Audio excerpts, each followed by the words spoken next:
Hi, everyone. I'm BRENE Brown, and this is Unlocking Us. Welcome back to part 2 of the 2-part special crossover episodes from James Clear. I just love this work. If you missed last week's episode, you'll want to go back and listen. The information, I think, is additive. I mean, I think James lays a foundation around what is a habit, how does it work. I love this. How long does it take to build a habit? His answer, a lifetime. I like the no bullshit, no snake oil. This is tough, and this is how we do it. Let me tell you a little bit about James before we jump in. He is a writer, speaker. He's focused on habits, decision-making, and continuous improvement. He's the author of the #1 New York Times bestseller, Atomic Habits. This is a monster book. It has sold over 5 million copies. It's been translated into more than 50 languages. He's a regular speaker at Fortune 500 companies, and his work has been featured in places like Time Magazine, the New York Times, the Wall Street Journal. He's got a really popular 321 email newsletter that's every week. It's a weekly newsletter. 1 million subscribers, and you can learn more about that at jamesclear.com. Let's jump in. Welcome, everyone. It is part 2 of our 2-part episode with James Clear, author of Atomic Habits. Y'all are just losing your minds for this podcast with James. I mean, I think about it. Barrett, do you think about it all the time? All the time. God. So good. Yeah. And frustrating and infuriating. It is. But I this whole identity-based habit stuff, like I want to be this kind of person, has been really powerful for me. So in part 1 of our series, we talked about building systems. And in this episode, we're going to dive into why habits are atomic and how to build organizational habits. And this whole idea of small changes over time and compounding, this is where it's not magic because it works, but this is where the power is. Welcome back, James. All right. Holy shit, this is so good. I've read it like twice, and I have that damn Post-it note. Where do I have it, Barrett? Like That's so on my funny. desk, on my laptop. That's so sweet. Thank you so much. I'm glad you found it useful. It's useful because we go into all these companies and we do courage building work. And I always say when we're humans and when we get scared, we need courageous systems in place. You can't always count on fearful people to make brave decisions. You have to have systems in place that really force people into thinking about the choices they're making. There really is a lot of connection there. It makes me think about the power of ritual, like with funerals. Yes. You know, someone you love dies, people feel lost. They're grieving. They don't know what to do next. But because we have this ritual, it makes the next decision easy. I don't know that you would call having a funeral a brave thing necessarily, but it makes the choice easier. And I can very clearly see how having a system for courage makes those choices more straightforward in the moment as well. It is, because I think if you took your quote, you don't rise to the level of your aspirational courage. You fall to the level of the systems you have in place that make your culture brave. And so if there's a failure, a setback, a disappointment in a team, if you've got a system in place where every time that happens, you're going to meet, you're going to do something very ritualized. Everyone's going to write down the story they're making up about the failure. Everyone's going to share that with the team. You're going to go through this rumble system. Then it's not dependent on people feeling brave during hard times. Yeah. Does that make sense? Oh, yeah, for sure. Yeah. All right. Talk to me about goals are the results we want to achieve. Systems are about the processes that lead to those results. So I'm going to get really granular here. So I want to be a physically strong person. And that's my goal. Does my goal need to be more explicit than that? Like a bench press? I don't want to bench press anything, but like what, I want to be injury proof in pickleball. That's my big thing. I had my kids late, so I want to be a super active person through my 50s, 60s, and 70s. Yeah. I don't think it needs to be. Maybe some people have different strategies. You talk to different people, they all do it in different ways, but I don't think it has to be something specific. The one thing I have noticed, I used to make very specific things. Like I had a very specific number I wanted to bench press and, all these different things that you want to achieve.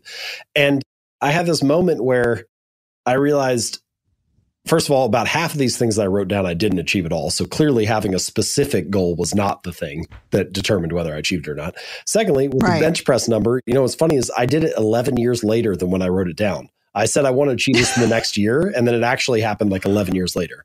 And so I'm like, okay, clearly there's something here about trying to predict the future that just is not useful. So I think my approach is mostly let's try to determine the identity that you want, the type of person you want to be, which in your case, you're saying, okay, I want to be this physically fit, this strong person. And then let's just find behaviors that reinforce that. And it's really less about the results you achieve and more about, are you performing these daily actions, these habits that are reinforcing that identity? So I would say it's much more about not missing workouts or getting your reps in. It's not nearly as much about like, what is the specific number? Yeah, it's so interesting for me too, because I've tried this before, but I did not focus on systems at all. I only focused on the goal. And then, they start you out and they're like, we're just going to use body weight. And I'm like, oh no, screw that. And then I pick up something really heavy and then I'm hurt for 6 weeks. Yeah. Oh God. It's like the most frustrating thing from working out is, you're like, I'm actually in here doing the workout and then I get hurt. It's just such a frustrating thing to finally have gotten yourself to do the thing you want to do and then suffer a setback because of it. Yeah, because I was not raised to respect consistency. I was raised to revere intensity. Mm-hmm. It's partially just a consequence of growing up in society too. The results of success are highly visible and always shared, especially with social media and whatnot. Like you're just constantly seeing the highlights and the outcomes of things. But the daily news cycle is the same way. Like you're never going to see a news story that says, woman eats chicken and salad for lunch, right? It's only a story when it's like, woman loses 150 pounds. It's like, it's only once it's this big outcome or result that we hear about it. And I think that tends to cause us to overvalue outcomes and undervalue the process because the process and the system is often hidden from view. So that's really smart. I think it's just part of what we're all dealing with, but we can try to encourage different behavior. Let me give you the tactical answer to your question, though. Great. We're starting to get more into like, how do we actually build a habit here? And I think broadly speaking, there are 4 things that you sort of want working for you if you want to build a good habit. So the first thing is you want the cues of your habits, the things that catch your attention, the stuff that gets you started or that prompts the behavior. You want those things to be as obvious as possible. The second thing is you want the habit to be attractive. So you want to make it attractive. The more attractive or appealing a habit is, the more excited you feel to do it, the more motivated you are, and the more likely you are to follow through. The third thing is you want to make it easy. Make it easy, convenient, frictionless, simple. The more simple a habit is to do, the more likely it is to be performed. And then the fourth thing is you want to make it satisfying. And these are the 4 steps that in Atomic Habits, I call them the 4 laws of behavior change. So make it obvious, make it attractive, make it easy, make it satisfying. Now, you don't always need all 4. It's just that they're kind of like levers, and you can sort of pull each lever when it makes sense for a given habit. And the more of them that you have working for you, the more likely it is that a good behavior will occur. And then on the flip side, if you want to break a bad habit, you just do the inverse of those 4. So rather than making it obvious, you want to make it invisible. Unsubscribe from emails, don't keep junk food in the house, reduce exposure to the cue. Rather than making it attractive, make it unattractive. So we can talk about ways to do that. Rather than making it easy, make it difficult, increase friction, add steps between you and the behavior. And then rather than making it satisfying, make it unsatisfying. Layer on a cost or a consequence to the behavior, especially if it's like an immediate consequence. So that's just like the 10,000 foot view of how do I build a good habit or break a bad one? Well, you want to make it obvious, attractive, easy, satisfying, or invisible, unattractive, difficult, unsatisfying. Is this taking us kind of into the Skinner box of cue, craving, response, reward? Yeah. So Skinner, obviously a very famous psychologist. His work forms the foundation for a lot of behavioral psychology. Charles Duhigg, who I know you've talked to before, like his book, Power of Habit, does a great job summarizing a lot of that as well. And what Skinner's big finding from a behavioral standpoint is that, hey, if you precede behavior with a reliable cue and you follow it with some kind of a reliable reward or consequence, then you can shape behavior in a lot of ways. Now, I think there's a whole separate field of like cognitive psychology that would say, hey, it turns out moods and emotions and feelings also like dramatically influence our behavior. And so that was why I added in that 4th stage of craving. And really that stage is supposed to be about from a biological standpoint or from a scientific standpoint, it's about the prediction that your brain makes before each behavior happens. So it's about you see a cue and you predict, oh, I see a plate of cookies across the counter. And it's actually the prediction that a cookie is sweet, savory, tasty, enjoyable that motivates you to walk it over, pick it up, and take a bite. And so it's that second stage is a space for interpretation, for moods, for feelings, for emotions, and talking about how those influence our behavior as well. So my hope is that my kind of 4-step model merges behavioral and cognitive psychology in a way that's useful and easy to apply. Yeah. But both of them play important roles. Yeah, I love obvious, attractive, simple, and satisfying. Okay, give me some examples. Yeah, so let's talk about making it obvious and making it easy, because I think those are two really high leverage places to focus if you're just getting started. So the first thing, making your habits obvious. One of the best ways to do this is with a strategy that I refer to as like environment design. And environment design is just about how you're shaping the spaces that you live and work and interact in on a daily basis. Obvious example, a lot of people feel like they watch too much television, but walk into any living room, where do all the couches and chairs face, right? It's like, what is this room designed to get you to do? Now, I'm not saying that you have to rearrange your entire house, but you can imagine sort of like a spectrum of choices here, where you could take the TV, put it inside a cabinet or wall unit so that it's behind doors. You're less likely to see it. Take the remote control, put it in a drawer, put a book in its place, turn a chair away from the TV, have it face an end table with a book on it.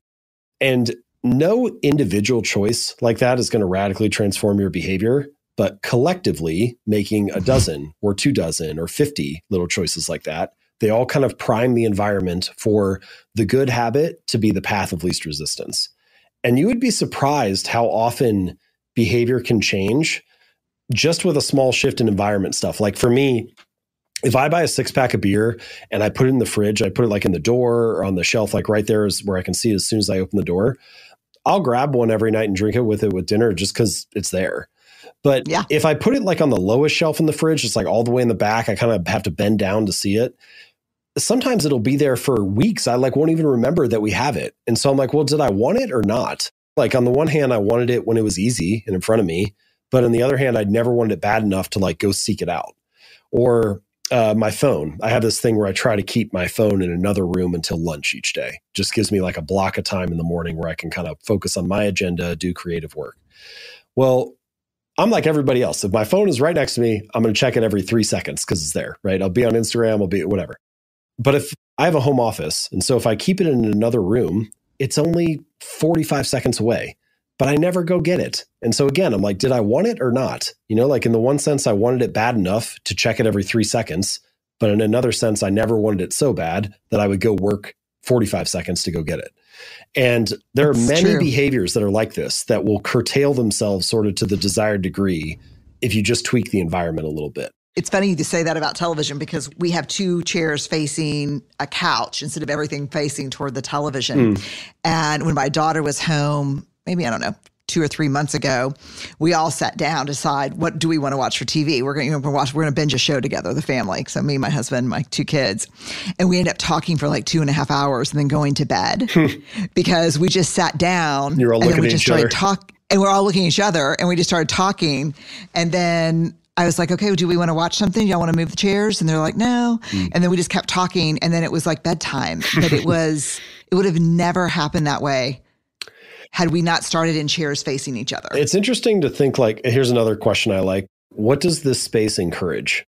Oh God, yeah. And so if you can just design your spaces to encourage good habits or encourage the productive behavior or encourage the identity that you're trying to reinforce, then you often find that like it's much easier to slide into those habits and actions.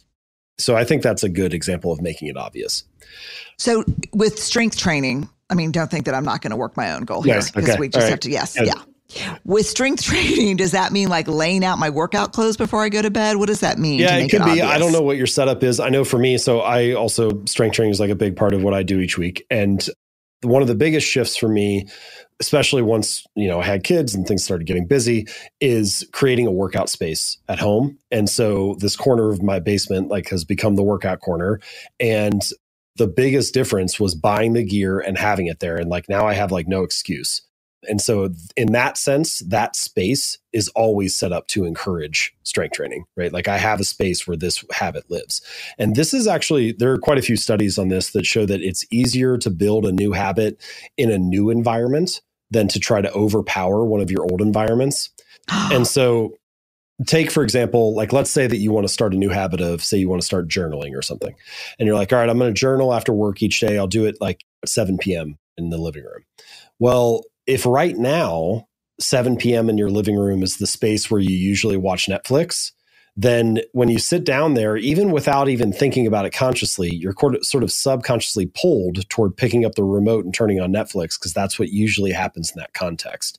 And so in many cases, it might be more effective to, it doesn't always have to be a totally new room. It could just be like, let's say you get a chair and you put it in the corner and that becomes the journaling chair. And it's the space, it's the context where that habit always happens right there and you do it in the same way each time.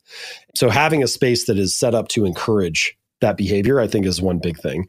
Now, that's a fairly new development for me to have a little workout space at home. For a long time, I used to go to the gym. And in that case, the big thing was just making sure that I had a block of time in my day where it always happened the same way. So there are a variety of different strategies, but what does this space encourage, I think, gets at the core of it. Great question. Okay. Attractive. Yeah. We'll use a fitness example for this. So let's say that you're listening to this conversation we're having and you're like, all right, heard this guy talk about habits all day. I guess tomorrow will be the day I'll wake up and go for a run. Oh, yeah. So you set your alarm. It's like 6 a.m. or something and it goes off and your bed is warm. It's cold outside. You're like, well, I'll just press snooze instead, like maybe tomorrow.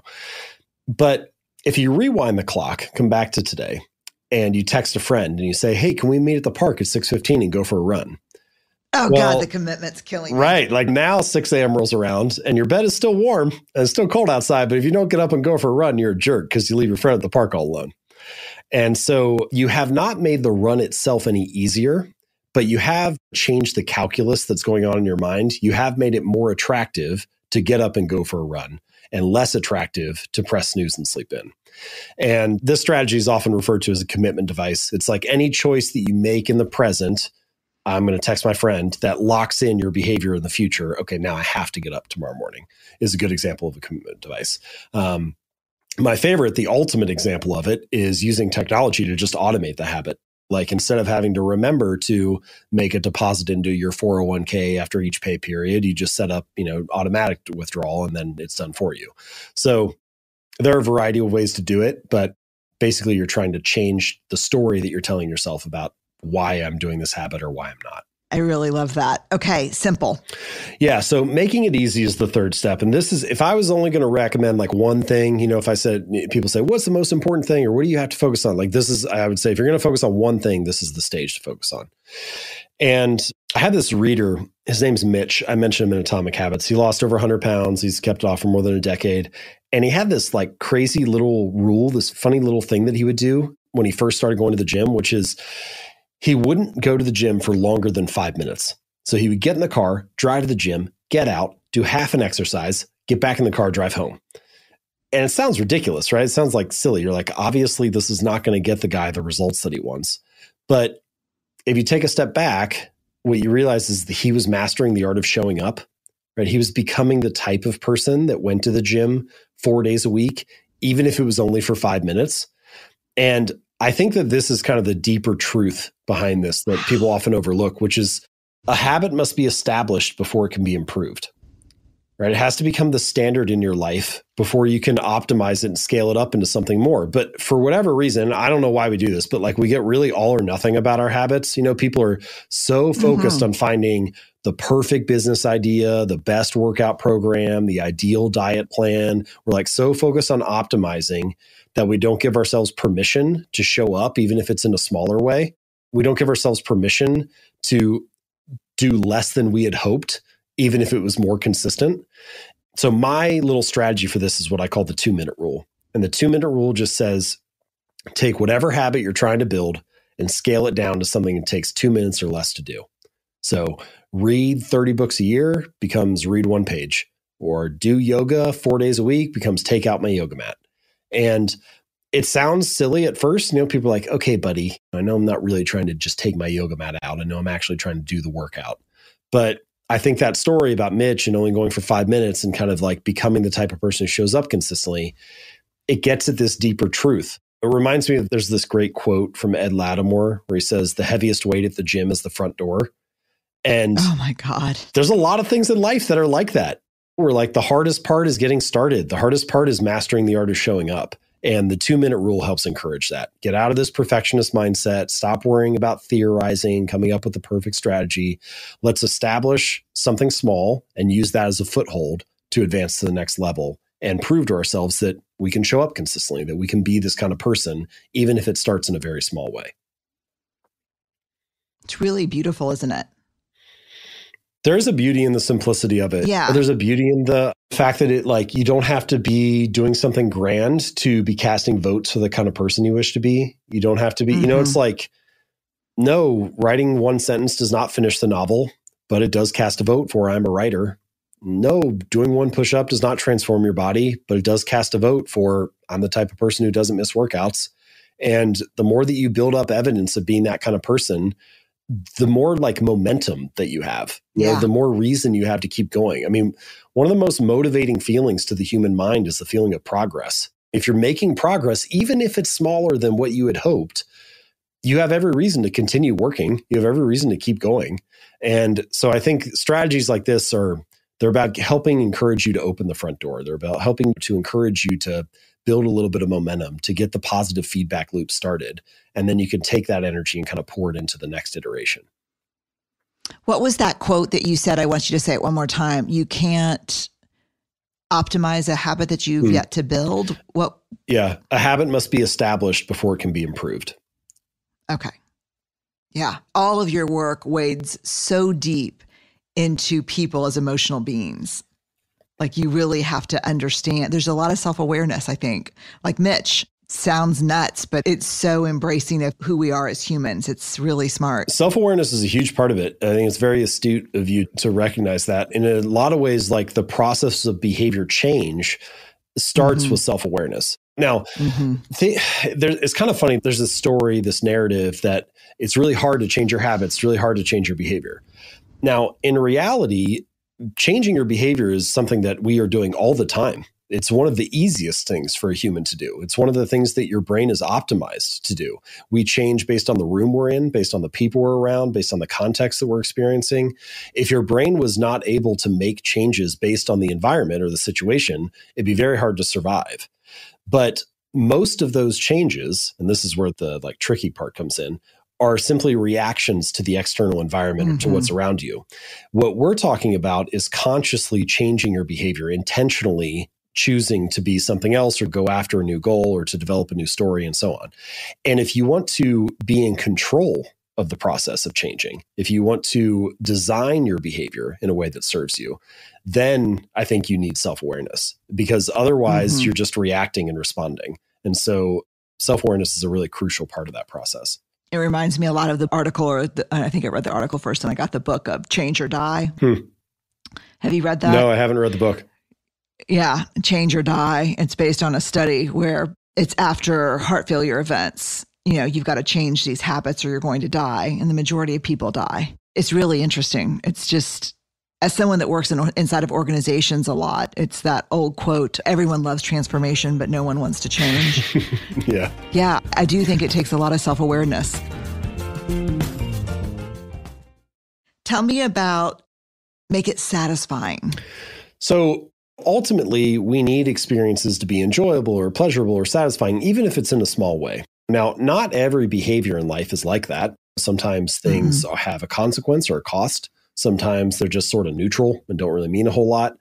But if you don't have some sort of positive outcome, some rewarding experience, again, even if it's just in a small way, your brain has no real reason to mark that experience and say, hey, let's come back to that again in the future. Like that got you what you wanted. Let's repeat that again next time. And so making it satisfying, having some type of reward, I think is a crucial piece of getting habits to stick, of getting them to be something you want to return to again and again.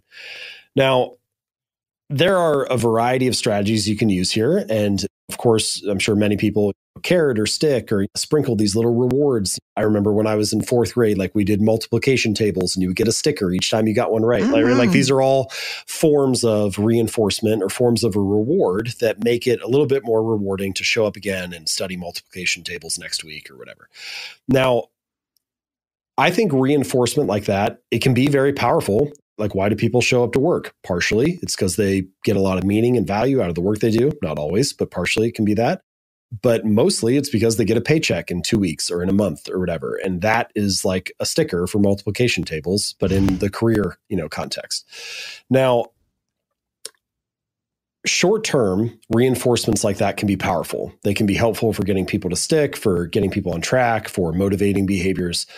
In the long run, I think that you need something internal as well. You need that reinforcement of identity. You need some kind of meaning or purpose.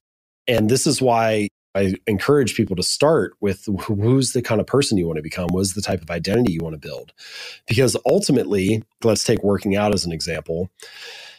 If you want to be a fit, strong person, if you want to be the kind of person who cares about your body and your health and so on, and that's the identity you're trying to reinforce, well, early on, when it's not that motivating, you kind of feel, going to the gym for the first time in a while is very uncomfortable. You feel like you're being judged. You feel like, am I doing this right? Like, are people like making fun of me? Do they think that I'm like looking like an idiot? Am I not doing this exercise the right way? My muscles hurt. I'm sore. There's not really a whole lot of positive upfront motivation with that. And so you may need some of that external encouragement early on, whether that's in the form of a reward, like every week that I don't miss a workout, I get to celebrate with a bubble bath or something like that. Or whether it's having some kind of workout partner, like I get to spend time with a friend that I love and we don't get to see each other enough, but now we're working out together. So some kind of external reinforcement can be helpful there. But eventually the hope is that after you are showing up consistently for 6 months or a year or 2 years, that at some point in the middle of the workout, when you're just doing the exercise, that in itself is rewarding in a sense because it's reinforcing the identity that you want to have. Like, you don't even have to wait. It's like when you're in the middle of doing a squat, you are being a strong person at that moment. And so eventually the action itself becomes a form of its own reward. And I think that's what we're ultimately working toward, even if the external reinforcement is there to help in the earlier stages. If you had to, across different types of habits, from being physically strong or being a great leader or spending more time with people you care about, if you had to tell me one thing that sabotages effective habit building, what would it be? Starting too big is for sure the number one thing. It's just like, I'm trying to encourage everybody to start small, scale it down, get this established. And selecting a habit that is too large is easily going to be the thing that puts most people off course. There's like analogies, there's metaphors from other areas. Take chemistry, for example. There's this concept of like activation energy. So you put two compounds together and you have a certain amount of activation energy that you need to start the reaction. So in some cases, it's heat. It's like striking a match. And you need to like add a little bit of fire to get these two things to combust. Well, you can think about habits like that too. How much activation energy do you need to add as a catalyst to get this thing started? And the difficulty of the habit that you select early on is the main thing that influences that. I mean, imagine one person who says, I want to build a habit of doing 100 push-ups a day. And there are a lot of people who choose that as that. It's like a very popular challenge. And then another person who says, I want to build the habit of doing 1 push-up a day. Very different activation energies. And when you feel motivated and refreshed and you have capacity, sure, you could probably get 100 push-ups in throughout the day. But when you are stressed and tired and have very little capacity and you're at the end of your rope, you may not have energy to do a workout at all. But before you fall into bed for the night, you can just do 1 push-up and then you can go to sleep. And there are a lot of things that are like that, where it's like set yourself up for success by choosing something small enough that you can build the habit and get established and focus on that consistency. The intensity can come later. And this is the other thing about, you've mentioned a couple of times, BRENE, the intensity versus consistency thing. It doesn't mean you can never be intense, right? It doesn't mean you can never perform something amazing. Like sometimes I talk about starting small and people are like, well, what about people who climb Mount Everest, right? What about people who do these difficult things? And it's like, no, the point is not to never do difficult things. The point is like volume before intensity, right? Build your capacity before you start to take on more. And once you've done that, now you have the ability to handle the intensity. And so it's much more about just doing things in the right sequence than not pushing yourself or not challenging yourself at all. I've got a question from a friend. Shut up, Barrett. My sister sitting across from me laughing.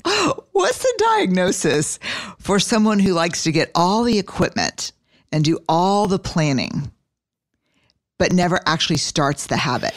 Yeah. Have you heard of this before? Oh, I have fallen into this before. There's, okay. all of these pitfalls are things that I've personally experienced. I like to define this as like motion versus action. So motion is Sorry, go ahead. Motion is planning to do something or preparing to get a result or prepping for the researching the thing that is to come. And action is a behavior that can actually deliver the result that you're trying to achieve, right? So like a classic example, going to talk to a personal trainer. It does not matter how many times you talk to a personal trainer, it will never get you in shape. Doing a set of 10 squats, that is actually something that could get you the result that you want. And so talking to a personal trainer is motion, doing a set of squats is action. This doesn't mean that motion is useless, that you should never do it. Doesn't mean that you should never prepare, never research, or never plan. But it does mean that there's a time where planning becomes its own form of procrastination. And I think that a lot of the time we fall into that, right? It's the reason that we like motion is that because we can tell ourselves a story that I'm making progress, that I'm doing something, that I'm moving forward, right?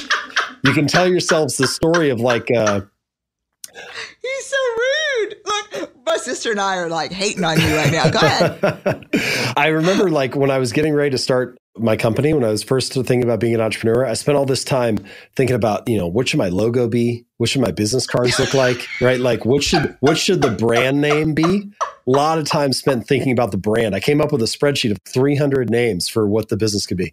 Eventually, I realized, and I still don't have business cards to this day because you don't need them to have a business. No. But you do need customers and you do need a great product and you do need all this other stuff that is actually action and not motion. And so I think that planning and preparation are useful, but when planning becomes its own form of procrastination, it's time to change and switch to action. But is there anything better than not working out, but ordering the equipment? Yes, there's nothing. Is there anything better than dreaming about it and thinking about how great it's going to be to like design the perfect setup? Yeah. And not having to actually do it because you feel good about yourself, but you don't have to lift anything heavy. Mm-hmm. Yeah. Oh, it's very attractive. I'll let my friend know what you think. She's sitting over there behind a stack of 700 bullet journals and bicycles and shit. Okay, motion versus action. Well, I thought you were a nice guy, but now I just think you're out of bounds. Okay, I want to read this. Habits are like the atoms of our lives. Each one is a fundamental unit that contributes to your overall improvement. At first, these tiny routines seem insignificant, but soon they build on each other and fuel bigger wins that multiply to a degree that far outweighs the cost of their initial investment. They are both small and mighty.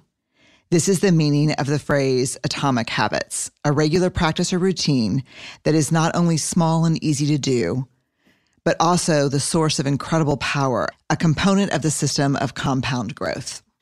Yeah, so there are kind of like three central reasons I chose the phrase atomic habits, and there's sort of like three different meanings. The first is, what you mentioned there, atom is tiny or small, and I do think your habits should be small and easy to do. The second meaning is something that we've talked about and touched on a couple different times, the importance of building a system of behaviors. And atoms, they create their own little system, like a collection of atoms, like a molecule, and molecules build into compounds and so on. So they kind of like layer on top of each other. And then the third and final meaning is the source of immense energy or power. And I think if you combine all three of those meanings, you make changes that are small and easy to do, you layer them on top of each other like units in a larger system, and eventually that leads to a powerful or remarkable result. You sort of understand the narrative arc of the book and the sort of like multi-layered meaning of the phrase an atomic habit. It's not just something small and easy, it's also something that's building toward this greater outcome. It's such a smart book. It's really a smart book. Thank you. I tried really hard to make it useful and easy and straightforward and digestible. I feel like that's kind of where I provide my value. Like there are many, many smart people who've talked about this. I mean, habits have been around for a long, long time, and people will be talking about it for a long time from now. And my little contribution to the universe of that literature is just to try to share something that's straightforward and easy to apply, that somebody can take and utilize in their own life. And that definitely has been the most rewarding thing for me looking back on the book, is just seeing people take it and being able to use it to make real changes. And it feels good to produce something that helps people with that. And I'm just grateful to have been able to play some small role in the overall story of that. Yeah, it's incredible work. So I'm grateful for it. Let me ask you this question. I'm super curious. When you go into organizations, what is the opportunity set of habits that people talk about that they're trying to either make or break? We've talked about fitness and we've talked about strength and talked about other things, but in organizations in a macro setting like that, what are the kind of 2 or 3 big habits people are trying to break and the 2 or 3 big habits that people are trying to create? Well, there's like the question people ask, and then I think there's like the question we should be asking. The question people ask is always, how do I get my team to build better habits? Every leader has like this collection of behaviors that they wish the people working with them would do, and nobody's doing it consistently. And so then they all want to know, like, how do I change the behavior of others? It's actually sort of this ironic thing. Like, I wrote this book as mostly, like I said, everything I write is like a reminder to myself. So I wrote it for like individual change. And then it's mostly oriented around like the person reading the book. Hey, are you interested in making a change? Here's how to do it. And then every company is like, okay, yeah. Like I could change my behavior, but what about these other people? How can they change their behavior? Oh my God, it's so true, right? Yeah. We need our people to be braver. Yeah. That's what they tell me. Fine. That's the number. I'm brave enough, but they really could benefit from this. Yeah. So that's the question that gets asked a lot. I think what I always come back to, it's like everybody knows what the answer is, but nobody wants to hear it. I love that phrase: narrow the focus, up the quality, increase the speed. So it's like every organization needs to narrow their focus. Stop doing so much. Do less. Make sure that you're very clear about what the priorities are. Trim stuff away. Increase the quality. Once you've decided on the few things that truly matter, let's do those to an exceptional degree. Let's try to be the very best we can in a limited number of areas. And then once we are doing great work on a small number of things, let's increase the speed. Let's ship faster or produce more or whatever. And I think those 3 things, they're pretty simple, but they can take you a long way if you take them seriously. Oh, yeah. I think, Jim Collins, if you have more than 3 priorities, you have none, was like a real life changer. It is. Narrow the focus. I love that. People really don't. I think Greg McKeown, who wrote Essentialism, he's got that story in his book about how the word priority was singular, but we have now made it plural. Like it was never, the word priorities was not a thing. It was just the priority. But now we've been like, well, there can be 5 or 6 or whatever, Yeah. Our list of 30 priorities. Right. Exactly. Are as follows. This is just a to-do list now. This is not a priority list. Yeah. And, yes, I get it. And guilty is charged. Right. Or is not charged. Okay. You ready for rapid fire? Let's do it. Okay. Fill in the blank for me. Vulnerability is? Vulnerability is the acceptance of imperfection. Beautiful. I guess another way you could say it is vulnerability is the willingness to be flexible. If you need things to be a certain way, if you need the story of who you are, what you're doing to be a certain way, then you're actually kind of brittle because it can't be anything else. And so you start doing all this stuff to hide the other ways that the story could play out. And if you're willing to be flexible with the story, if you're okay with it, what I say the first time, vulnerability is the acceptance of imperfection. If you can accept the story to be imperfect, then you are in a position where you can be vulnerable. It doesn't matter if the story has flaws or, messy parts. But if you're not willing to be flexible, if you can't accept the imperfection, then it has to be a certain way. And that thus prevents you from being vulnerable. God, that's so beautiful and so true. Yeah. The brokenness doesn't come from vulnerability. It comes from the brittleness. Yeah. What is something that people often get wrong about you? Well, first, they just think because I wrote a book about habits, I have amazing habits, which definitely not correct. Like I said, I struggle with all the same stuff. The other funny thing is not everybody does this, but occasionally after talks or whatever, I'll get this. It basically is like, are you judging other people for their habits is kind of I think people like are worried about talking to me about habits because they think I'm going to be judging them about it. And my response is, no, I don't care. Like I'm not here to judge. Like I have zero interest in it. Like sometimes people ask my wife that too. Like, oh, is he like really, and I'm like, can you imagine a worse recipe for a happy marriage? Yeah. Me nagging you about your habits all the time sounds terrible. So I have zero interest in that. I think that's something that often comes up. I can see it. What's one piece of leadership advice that you've been given that's so remarkable you should share it with us, or so shitty that you need to warn us? I guess I'll go on the remarkable side. One of the best things that I was told when I was starting out with my career is try things until something comes easily. And I think there are two parts of that. Very simple.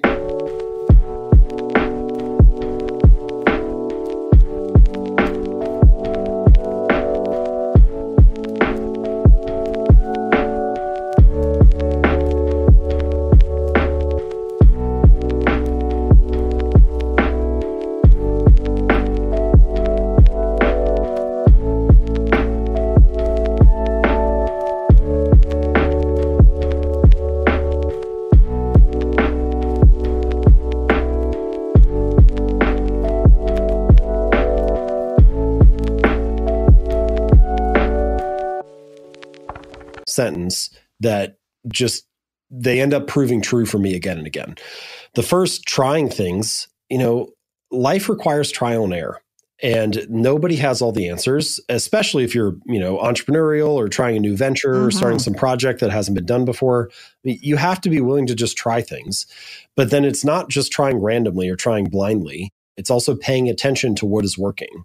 And I think the way that they phrased it to me, try things until something comes easily, was good, because it doesn't mean that it's easy. It just means that it's easier than the other things you have tried. Yeah. And I think that helps reveal where your particular strengths are or what is working in your particular context. Because really your strengths are not, it doesn't mean like, oh, my strength is, stuff that like is effortless for me. It's like in many cases, actually, the thing that is your strength is still very challenging. It still requires a lot of struggle and effort, but it's just that you can handle the pain of it better than most people. It comes easier to you than other things may. And so, like writing a book, I feel like is like that. Like writing a book is not easy at all for me, but BRENE, you've been through this how many times? 6, 7, 8 times now? Like, there's so many times that you've gone through this process again, and each one is brutal in its own way, but you can handle the delayed gratification of it. Like, writing a book is like one of the most delayed gratification things. You spend like years researching and writing it and editing and revising it. Then you do like your promotion and launch. You do all the interviews and everything. All of this happens before you even sell a single copy. You haven't even gotten to launch day yet. And then finally, once you get to launch day, then it's all fun. Then you're just selling a bunch of copies and things are going well and people are telling you how much they're enjoying it. And then you're like, oh, maybe I should do another one, because you forget about how painful the 3 or 4 years before that were. But anyway, the point that I'm getting to is try things until something comes easily. I think that encourages you to experiment, and it encourages you to pay attention to what is working for you, even if it doesn't feel easy in the moment. Yeah, and it normalizes that shit's hard. Oh, yeah. We all want it to be easy, but how could you reasonably expect to have an exceptional result in any field where you're competing with other people who are also very smart and working hard without it being a great effort on your end as well? Yeah, I hear that a lot about speaking. Well, it comes really easily to you. No, it doesn't come easily. I'm very practiced and I put a shit ton of effort into it. And I've had enough failures that I know that I can still get back up. That's the difference. I think it's interesting. What's your best leadership quality? Oh, best. Well, let me give you 2 or 3 little things that I believe as a leader. So the first is, I think to be a good leader, you have to be a good teammate. Like that's like the first thing. Like leadership is more about being a good team member than it is about, some other thing that like puts you above the team. Secondly, I think it's crucial to never ask people to do something that you would not be willing to do yourself. Now, that doesn't mean that you are going to do it, because as the leader, maybe you don't have time, or maybe there are different priorities, or your role in the team is something different, but it should be something that you should be willing to do. I mean, how ridiculous or unethical would it be to ask your team to do something that like you would not put your own reputation on the line for that kind of action? So I guess we could call that symmetry. There needs to be some balance there. And then probably the third thing I would say is competence. Like, I remember hearing this about a variety of other leaders, some of them athletes, some of them business people. But when you hear stories about people who are very good, they're very competent, their team trusts them more because they know that they're not dealing with somebody who's like out of their depth.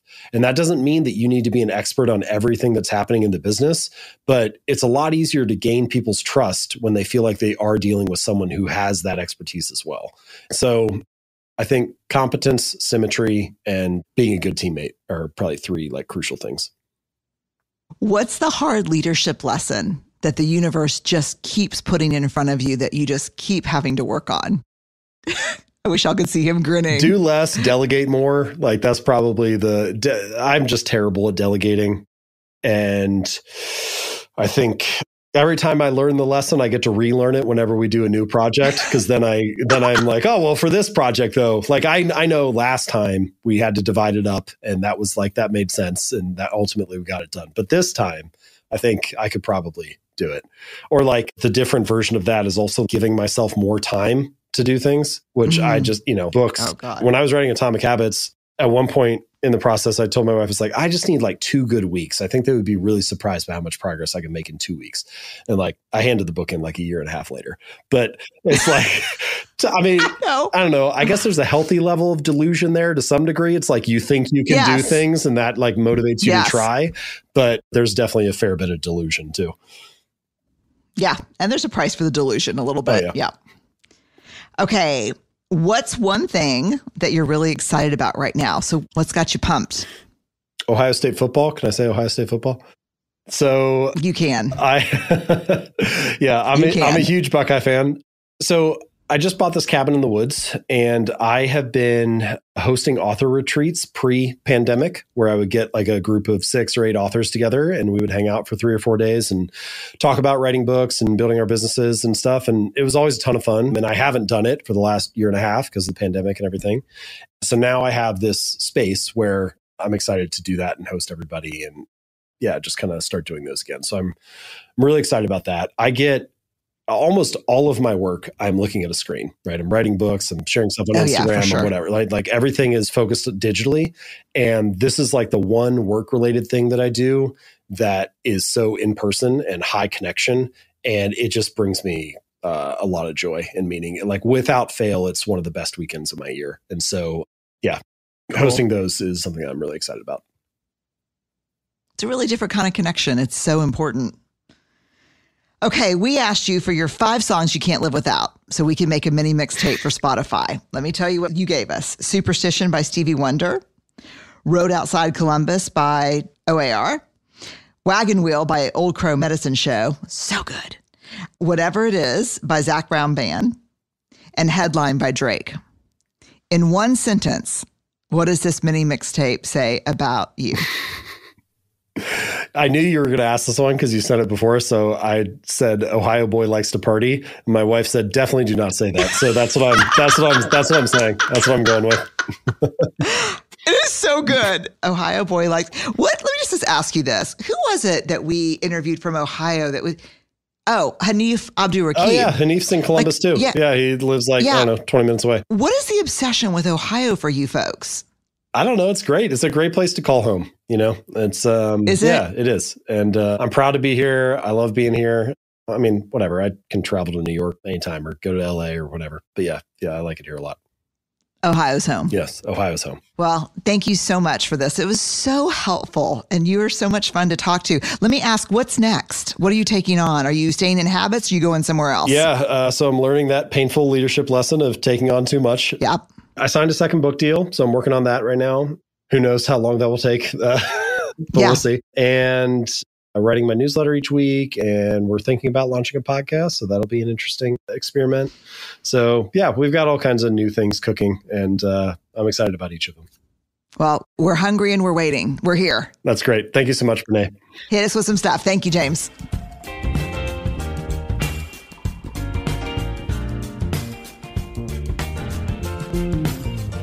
Okay. What do y'all think about this concept of motion versus action? James Clear, you don't know me. You don't know me and you don't know anything about my prepping habits. My prepping habits in order to start a new habit. That's really complicated. I love also habits are the atoms of our lives. I love that. Small and mighty. They're layered into systems and they're the source of immense energy and power.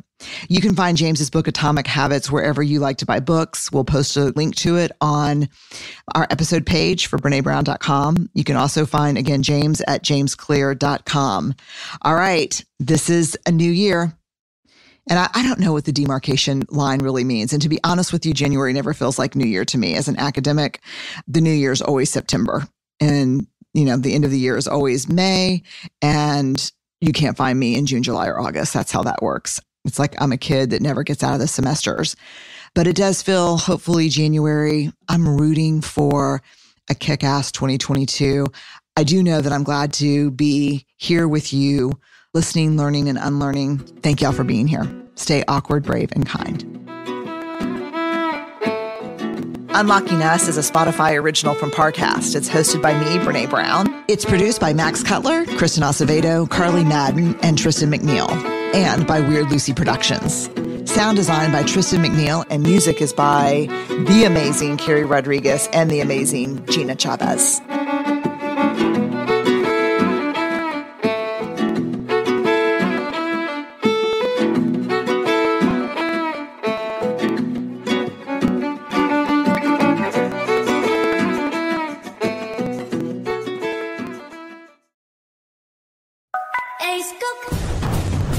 Xem ngay đêm nhạc Hảo Hảo Music Box. Mua Hảo Hảo để có cơ hội thưởng thức chế độ 360. Trao niềm hứng khởi, kết chịu yêu thương. Khám phá ngay tại miehảo.vn.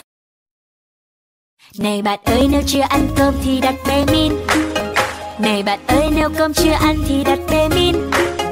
Này bạn ơi, ăn cơm chưa nhỉ? Lên BRENE xem muốn ăn gì. Này bạn ơi, nếu chưa ăn cơm thì đặt BRENE. Này bạn ơi, nếu chưa ăn cơm thì đặt BRENE. Này bạn ơi, nếu cơm chưa ăn thì đặt BRENE. Này bạn ơi, ăn cơm chưa nhỉ? Lên BRENE xem muốn ăn gì. Này bạn ơi, nếu chưa ăn cơm thì đặt BRENE.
stay with you forever so that I can see you, love you, and care for you.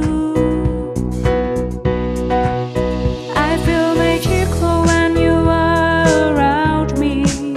I feel that there is a connection of the heart and soul.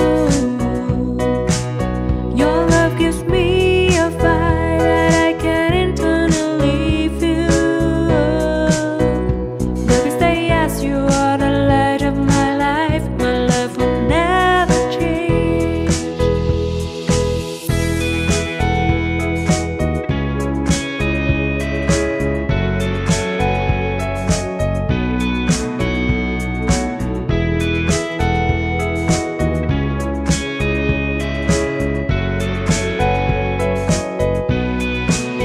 Do you know what is a crazy thing for me now?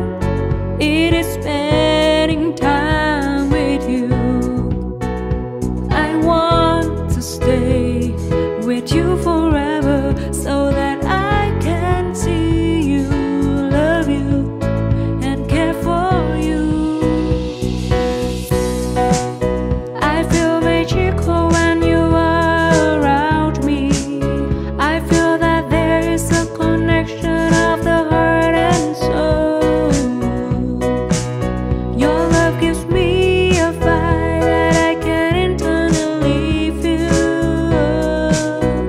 Baby, stay as you are, the light of my life.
can say proudly that I love you and your love is great.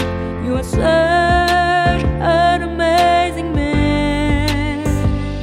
I have seen love before, but I never felt that great before.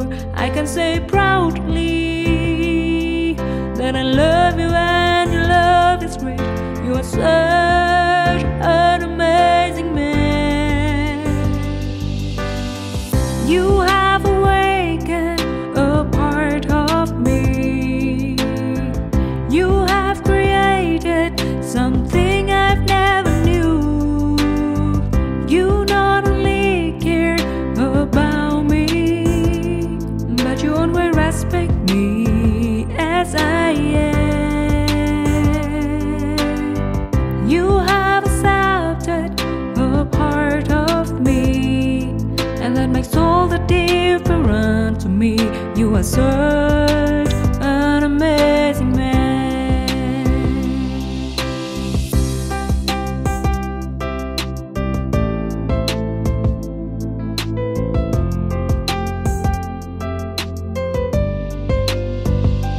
I have seen love before, but I never felt that great before. I can say proudly that I love you and your love is great. You are such an amazing man. I have seen love before, but I never felt that great before.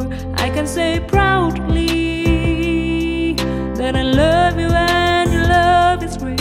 You are such an amazing man. You have awakened a part of me. You have created something I've never knew. You not only care about me, but you always respect me as I am. You have accepted a part of me, and that makes all the difference to me. You are such an amazing man. You have awakened a part of me. You have created something I've never knew. You not only care about me, but you always respect me as I am. You have awakened a part of me. You have accepted a part of me, and that makes all the difference to me. You are such an amazing man. You have awakened a part of me. You have created something